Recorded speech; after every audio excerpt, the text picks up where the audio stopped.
oh my God, have you read Matt Ridley's The Rational Optimist? Yes. Such a good book. A very, very interesting Very good book. Yeah. And in food and drink specifically, or brands, there's like a lot of things to be pessimistic about, because you've got cost of living crisis, rates crisis, supermarkets not taking cost price increases. Yep. Because they've got the power. Yes. And there was this kind of undercurrent of pessimism going around my kind of small industry. And when I read that book, it makes you kind of, I think what he says, which is really interesting, when you zoom in, all you see is what I kind of took from it is, zoom in, all you see is pessimism. But when you zoom out, all you see is optimism, because over 50, 60, 70 years, it's like, well, now there's podcasts. Well, it's funny you mention this, because there's a generalization, but nonetheless true, which is that bad news is fast and good news is slow. Yes. And if you look at the food and drink, hotel, hospitality and entertainment sector and compare it with my childhood, the comparison is almost laughable, you know. Yeah. I mean, the hospitality sector in the UK, outside London and a few big cities, was pretty dismal. People ate out incredibly infrequently. I mean, it wasn't uncommon for fairly prosperous people of our acquaintance in the 1970s. They'd probably go out for a meal. It's kind of wedding anniversary stuff. You know, it was literally special occasion stuff.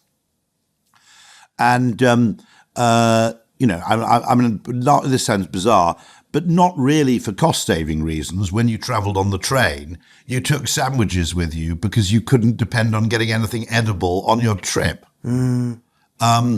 And so, no, you're absolutely right. I mean, if you zoom out, but there's an equal thing, which is if you zoom in, if you ask people, how happy are you with your life in Sevenoaks, Oxted, Tunbridge Wells, whatever, okay? Generally, people are pretty happy. And then you ask them, how are you happy? Are you happy with the state of the world? They become completely miserable. Now, most of our lives are experienced locally. So if we're happy locally, which is how we really judged our happiness until, you know, the mass media age, you should be reasonably happy. You know, if you're happy with your life where you live and with the people around you, you know, what's actually happening on the other side of the world shouldn't really bother you all that much. The kind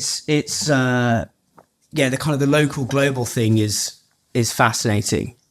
It's, I think there's a Naval Ravikant quote, which is he talks about kind of right at your core, in immediate family, everyone's a socialist. And then I don't know if you know that quote. Yes, no, it's actually a guy. It's two brothers called Graham. I've heard it, which is that it's at the national level, I'm a libertarian. Yes. At the state level, I'm a Republican. Yes. At the town level, I'm a socialist. I think. No, I'm a Democrat. In my family, I'm a socialist, and with my dog, I'm a communist. Yes, yeah. That's the quote, which is just I think it kind of plays on that. And by the way, I mean there's a fundamental inherent problem in humanity, which is, to use Jonathan Haidt's phrase, we're 90% chimp, 10% bee. In other words, we're not a social species like bees or termites or ants, okay? We don't subordinate our interests entirely to the whole. We're selfish, rivalrous, you know, we genetically, we compete. Yeah. But at the same time, we're sort of, pro-social, if not eusocial. And as a consequence, we have these elements of cooperation and we have these elements of selfishness, which will always be in conflict. But, you know, in a sense, you know, as humans, we're not really one thing or the other. We're not an entire, you know, I suppose dogs probably have the same problem to some extent. But we're not entirely collective, and we're not entirely individualistic.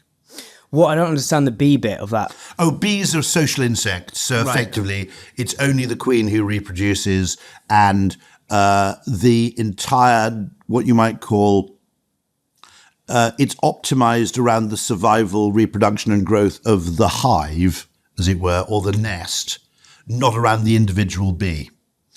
I can't remember why it is. It's because of something called, I think, haploid genetics, where all bees are very close relatives of other bees. Yeah. So the genetic prospects of your fellow bees are very closely tied to your own. So it makes possible an extent to which, in evolutionary terms, you can subordinate your individual interests to the interests of the collective. So there's a famous story about E.O. Wilson, who was the world's sort of leading expert on ants. And he was also a very brilliant evolutionary biologist. He died fairly recently. And the story goes that he sat down at dinner with a Marxist who went on a long rambling discussion of what Marxism was about. And E.O. Wilson replied with a single sentence, beautiful theory, wrong species, which is quite interesting. That we are, I mean, there will always be this tension about what is collective, what is best done collectively in the collective interest, and where does that diverge from the individual interest. And in a sense, it's probably that very divide that makes us successful as a species, and that we have elements of both. We can cooperate to an extraordinary extent if you look at efforts like, World War II, where we more or less, people were, whether this is still true, but people were content in the case of my wife's grandparents, to be posted in the army and not see their wives and families for 4 years. No, and there are people who question whether we've become so individualistic and so sort of solipsistic as a culture, so obsessed with our own individual take on the world, that sort of heroic collective efforts like fighting World War II. Now, you might argue there are good aspects to that, like maybe not fighting World War I, by the way. Yeah. And we can debate that endlessly. I mean, no one really knows whether it was a mistake or not. But, those heroic collective endeavors, are they still possible in a world which, in a sense, doesn't really have consensus anymore on many things? Or in a media environment where, in a sense, there is quite a sensible middle-of-the-road consensus on many questions, and yet, strangely, all the attention goes to the people who are dissenting. So, you have this strange thing. I even tried it as an experiment, which is try going on Twitter and expressing a middle-of-the-road opinion. In other words, a qualified opinion with which most people could sensibly agree. And I tried sentences like, I'm really fond of Piers Morgan in small doses. You can try the same of, say, Jordan Peterson, who I quite like in reasonable doses, but I wouldn't want to become that invested in a point of view. Okay? And the strange thing is, nobody responds to that opinion on Twitter, middle-of-the-road opinion. It doesn't garner any response. It doesn't get retweeted. It doesn't get replied to. But also, stranger still, you feel really weird writing it. As you type and press send, you feel slightly ridiculous. That Twitter opinions are supposed to be kind of the equivalent of a kind of bitch slap or a highly contrarian position. And when you write something seemingly banal, not only does it get no attention and no traction, and so you do have a very strange media world in which opinions which are to some extent ridiculous effectively outcompete, in an evolutionary sense, opinions which are moderate and perfectly sensible. Yeah.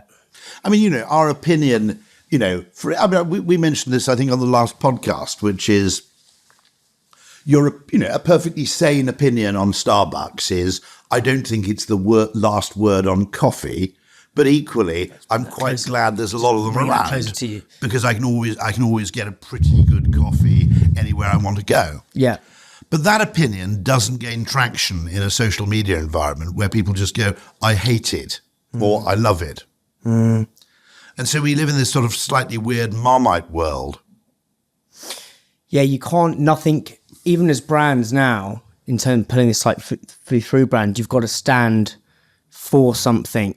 Like it's kind of almost like it spawns out of that social media. It's just like, who can be the most, there was a piece about this. I don't know if you saw, if you heard of the brands Surreal and Days. One's alcohol-free beer and one's like protein cereal. That's right. And they've done this. I think their marketing is absolutely genius. I think they've done a great job, and it's all very tongue-in-cheek. So I think the guy came from Innocent as in their marketing director, but it's all like they'll do like kind of what I'm wearing now. They'll be like, does every entrepreneur in London have to wear this? And I'll do a photo shoot dressed like this. It's a piss take. I think it's hilarious. But then, and it's divisive, but I think the best marketing and the best anything is divisive. I think otherwise you become like a vapid, vanilla, just meh. And anyway, so some reporter got hold of it for the grocer and wrote this piece, and he'd done some like research. I just thought it was a fucking stupid article, but he's basically saying, that one of their things was they'd done this billboard saying, "Look, Dad, I'd asked for a tenner. Look at me now." They just got into Sainsbury's, something like that. Very like, well, lovely. Yeah, lovely. Yeah. Lovely. Anyway, some guy's gone into it and looked up, and he's like, "Yeah, your dad's a gazillion now," something like that. But and straight away, everyone's piled in. Yes, piled in with, and as you say, it's either it's extremes. It's Marmite. It's either, challenger brands and FMCG is built for.